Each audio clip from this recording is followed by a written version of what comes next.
What was radicalizing, very shocking and very disturbing for me was the city of Moscow, where I'd never been, the biggest city in Europe, 13 million people. And it is so much nicer than any city in my country. I had no idea. My father spent a lot of time there in the 80s when he worked for the US government and barely had electricity. And now it is so much cleaner and safer and prettier aesthetically. It's architecture, it's food, it's service. And this is non-ideological.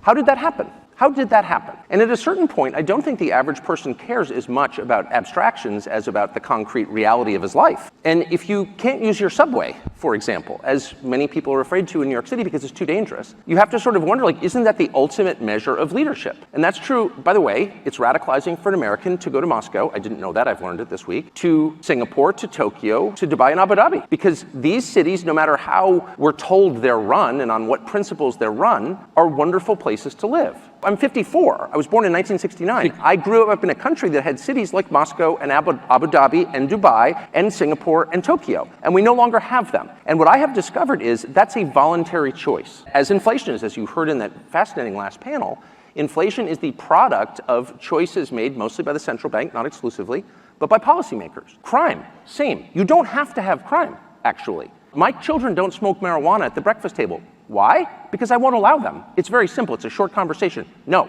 And you can run your country the same way. We're not going to put up with that, so don't do it. And people understand that. Filth, graffiti. Paris, one of my favorite cities. New York, one of my favorite cities, are filthy.